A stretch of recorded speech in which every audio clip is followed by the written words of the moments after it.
This is the DNN Evening News with Hal Raptorman.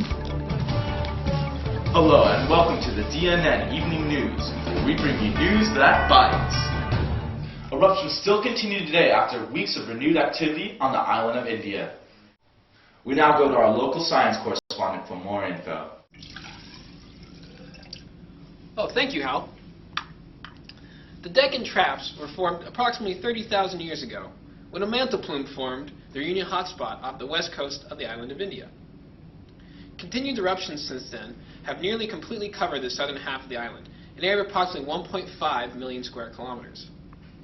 Certain areas of the island are covered under a depth of nearly 2,000 meters of lava and igneous rock layers. These eruptions have wreaked havoc on the climate, as the volcanoes continue to spew toxic clouds of volcanic gases into the atmosphere. One of these gases is sulfur dioxide. Scientists estimate that this gas has caused nearly 2 degrees of global cooling since the eruptions began. For more on this cooling, we now go to our weather report, Dino Rains. Thanks, Hal. We have a lot of activity to report on today. There's a huge cold front from these volcanic clouds moving in right about here. Boom! That's going to cause some real cool weather for the next few decades. We also have about a 40% chance of acid rain moving in right about here. That might hurt a bit. But over here, we'll be getting lots and lots of sunshine. Well, that's just going to be a day at the beach.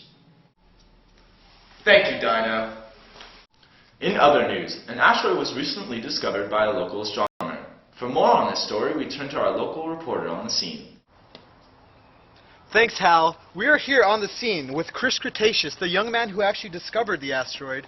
Tell me, Chris, how did you make this discovery? Well, Tim, you see, I'm a very big fan of astrophotography. We observe the sky for every night, and we go ahead and we take pictures. And after I developed some pictures over a 1-month period, I noticed that one of the dots was moving more than the other dots in the sky. So I sent these pictures over to Dr. Chick's Club at Pangea University, and he told me that I discovered an asteroid. Because I discovered it, I got to name the asteroid, and so I decided to name it Katie after my Dinosaurs. That's really cute. How do you feel about this discovery? Has it changed your life in any way? What are your overall feelings about it? Well, since I discovered it, there's been a lot of interest in me and what I do with my life, and you know how I like to play my computer games, and it's really cool. And I've never had this much attention before, so it's really nice for me. And I've done some interviews, and I like it a lot. It's very nice. Very nice, very nice. Some scientists actually speculate that the asteroid might impact the Earth. How do you feel about that theory? Well, Dr. Chick's Club told me that it's a very remote chance, so I'm not too worried about it because, I think he's a pretty smart guy, but, you should ask him more because he knows a lot more about that than I do. Right. Okay, back to you on the scene from Chris Cretaceous' front yard. Thank you. We now go to Dr. Chick's Club's laboratory for more information. Thank you, Hal. Based on current observations of the object, its trajectory makes it seem unlikely that it will impact the planet. However, we could calculate the energy of the impact if we know a few things about the object. First, we need to know its size, its density, and its velocity. The object appears to be about 10 kilometers in diameter, which means it has a radius of 5,000 meters. The object's made mostly of iron, which means it has a density of approximately 7.86 grams per centimeter cubed. And the object appears to be traveling with relative velocity of about 30,000 meters per second. If we use the radius, we can go ahead and calculate the volume of the object, which is approximately 5.24 times 10 to the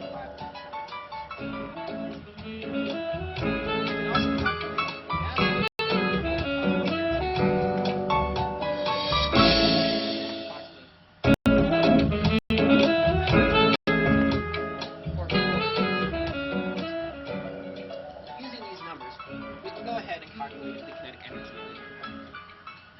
We multiply its mass times its volume squared, and we divide by 2.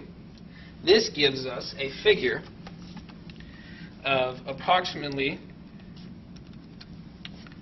4.23 times 10 to the 23rd kilojoules.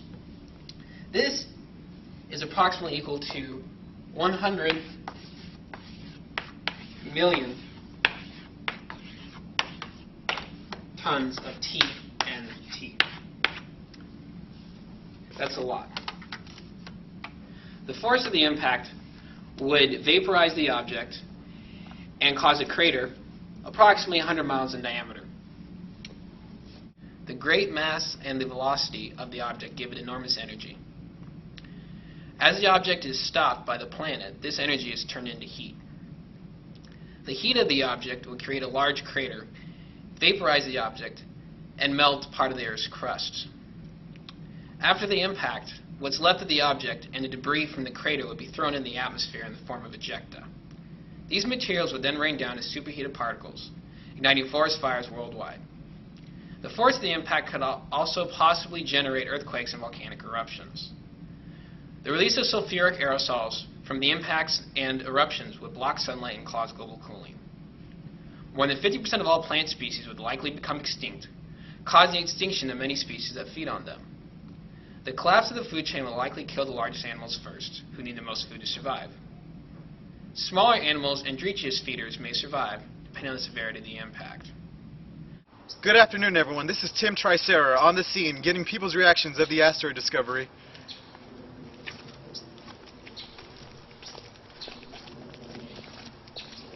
Excuse me, sir. What is your initial reaction to the news of the asteroid? Asteroid? The one that is supposed to hit Earth. No way, dude. There's an asteroid? It's supposed to cause destruction and mayhem everywhere. Sick.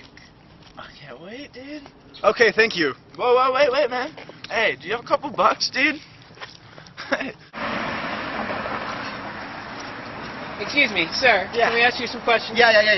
What are you doing to prepare for the asteroid impact? I mean, I just went to the store. I mean, I bought some stuff, but I need more stuff. I need water. I need an emergency kit. I mean, I have this emergency kit, but I need more. I mean, what am I going to do with my pets? They count on me. I don't know what I'm going to do. When is it going to hit? Do you know when it's going to hit? I don't know what's going to hit. No one knows. That's the problem. We have to know, but no one knows. Oh, my God. Oh, God. Oh, God, I'm sorry. No. Oh, my God. Oh, no.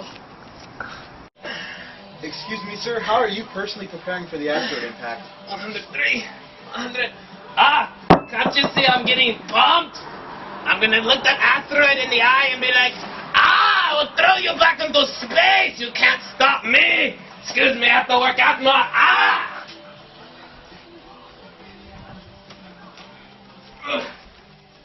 1 million, 1 million 1, 1 million 2, 1 million 3. That's right, you will die!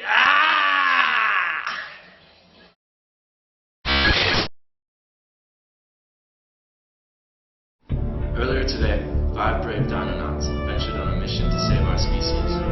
We will know their success and our fate